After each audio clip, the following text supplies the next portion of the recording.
Some people own summing boxes, some people own actual mixing boards, and others just use plugins like myself. I use a plugin called NLS, and I also use the Slate Digital VCC. Both plugins emulate different boards that, when the channels are driven, create odd and even harmonics, and your audio sounds smoother, distorted, but it's a pleasing type of distortion. Oftentimes, when you drive your tracks, it seems that your tracks can become louder.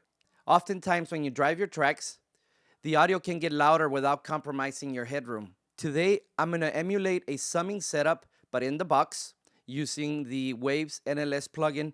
I'm going to drive the audio signal as much as I can, and I'm going to reduce the output of the NLS plugin to match my actual gain structure. Because when you drive the tracks, the gain actually increases.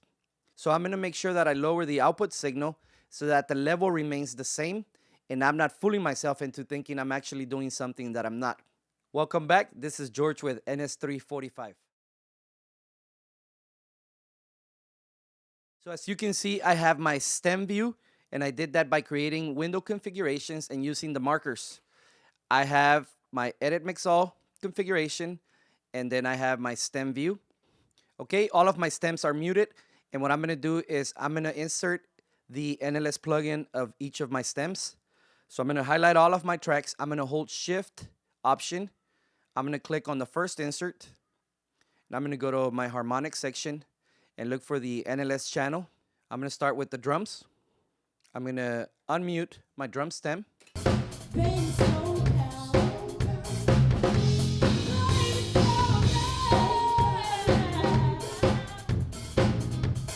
Okay, so the first thing I'm going to do while I take a quick listen is I'm going to look at my meter and see where it's peaking.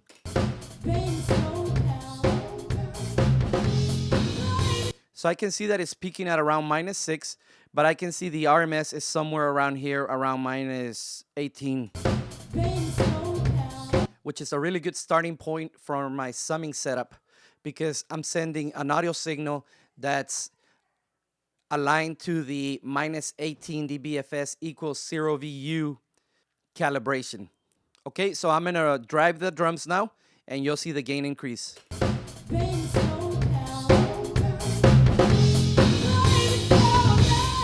While that's going, so if I bypass it, you can actually see how the gain increased substantially.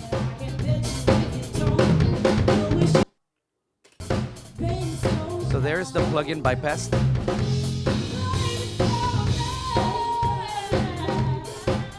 Engaged. You can see how the gain went up substantially. So what I'm going to do now, because I've driven this, I'm going to make sure this is not on a group. I'm going to leave the noise on. So what I want to do is I want to check the different emulations. So I'm going to cycle through all three of them, see which one I like the most.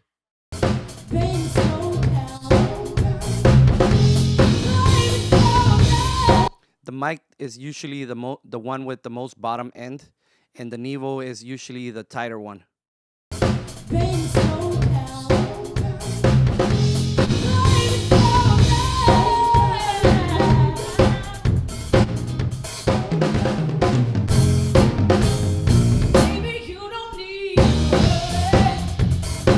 I normally don't like the mic because it's so boomy, but I'm going to use it this time. I'm just going to reduce the output by the difference from the original signal. So let's check the original signal.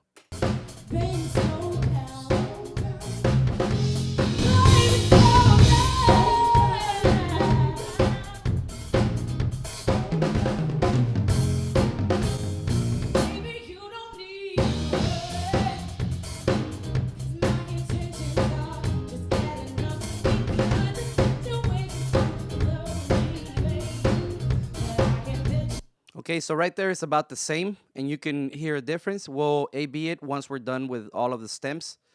So I'm going to leave the noise, and I'm going to move on to the bass stem now. I'm going to unmute it. I'm going to go to the bass stem from there. Make sure this is not in a group.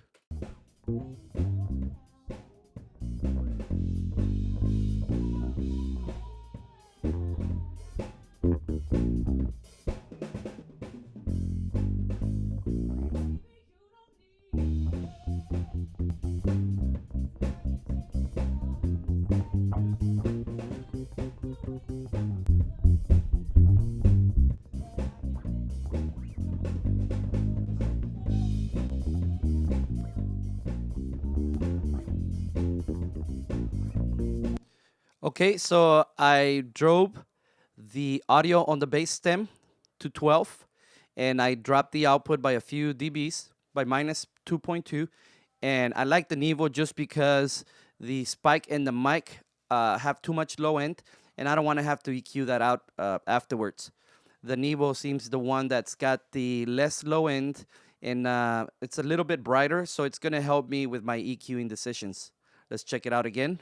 Bypassed.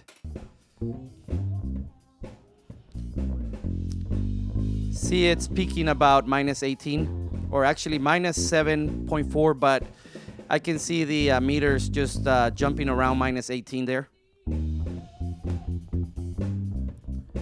Now the meters are at the same place, but the audio actually got louder if you notice that.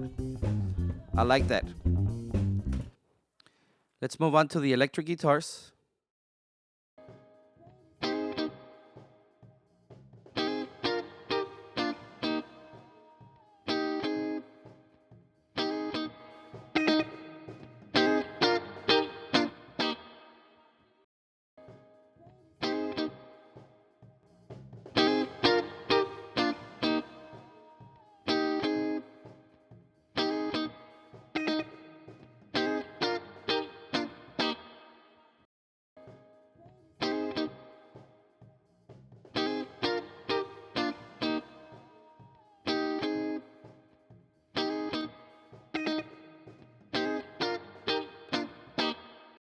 Okay, same thing. I'm leaving the noise in and I'm gonna cycle through the different emulations.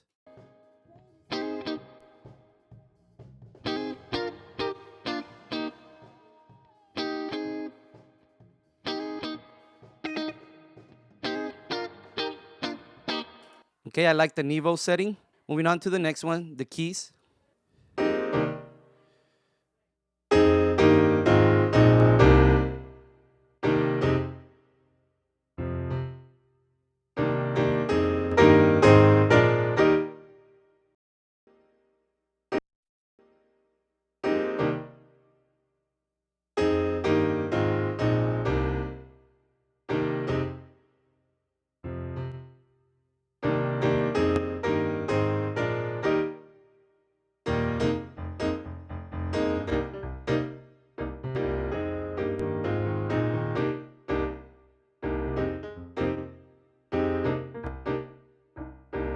Okay, I'm gonna leave it on the Nevo.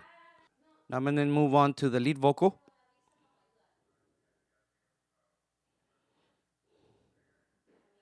And on the lead vocal, normally I use the Neve or the SSL setting, which is the spike setting. But let's start the same. The audio is driven all the way up. Baby, slow down. Baby, slow down.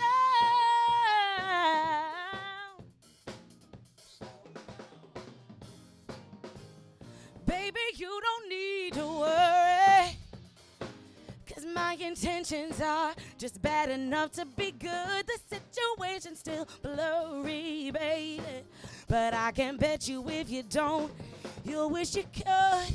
Pick up the phone, call out my name, because you see I'm a risk worth taking. Baby, slow down and listen now, 'cause I've got more than enough of that love you're missing. Slow down, pay attention. Okay, I like the SSL sound on this one. So I'm gonna leave it at that. And finally, the background vocals.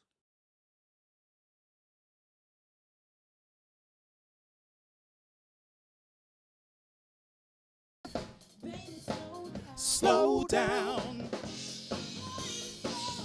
Slow down, baby. Slow down.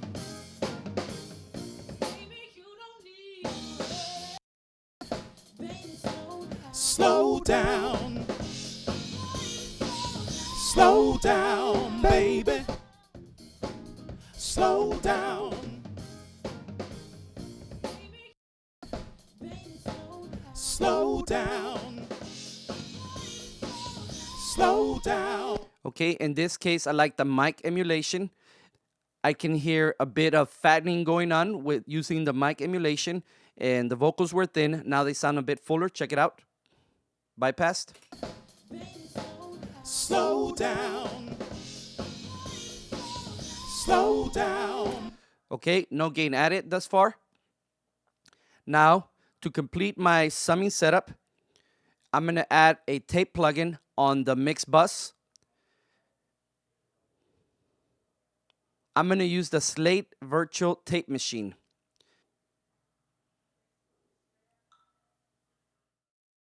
Baby, slow down. Slow down. Baby, slow down. Slow down, Slow down. Baby, you don't need to worry.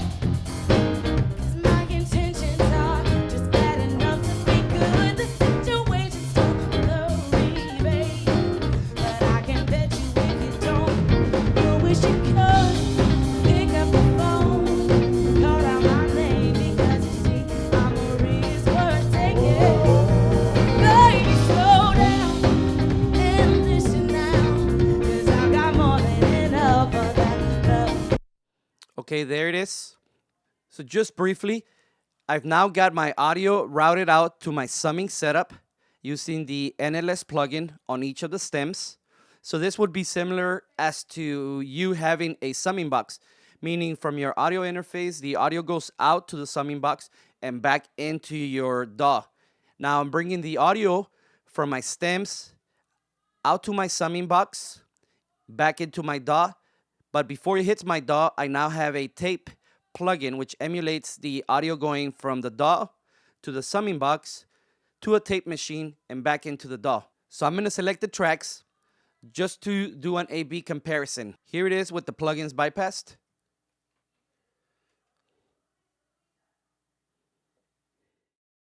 Baby, slow down. Slow down. Baby, slow down. Slow down, Slow down. Okay. Plugins bypassed. Here is what the audio sounds like.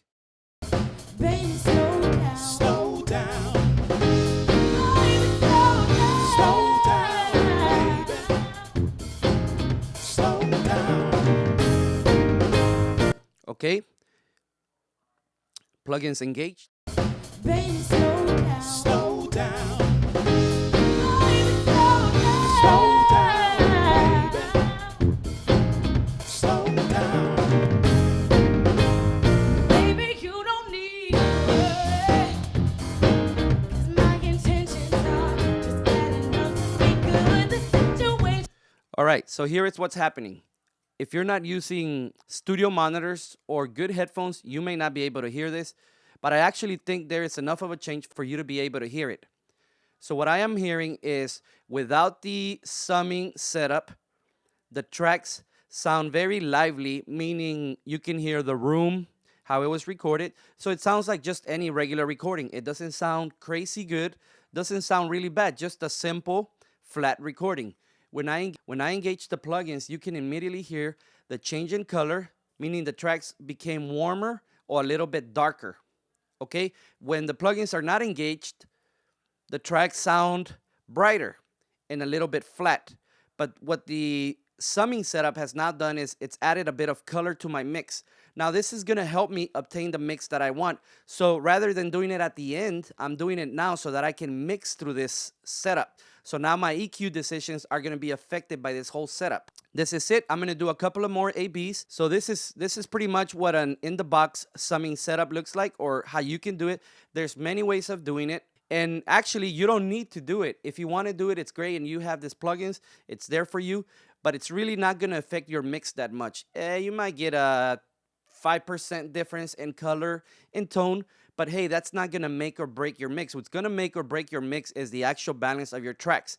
The color, the mastering engineer can add some of his own color with his own tools, or it's just different. Color is just a personal taste. For me, the most important thing is really the balance of the tracks. And notice right now, we haven't even done the static mix, because when I do the static mix, I want to make sure that the color is already in there, like the tracks were already recaptured that way, to make my static mix sound more like the actual mix that I want to get to. Okay, so I'm going to do a few more A/Bs just to finish this part of the mix series. And I want to encourage you to visit our Facebook like page, visit the Facebook group.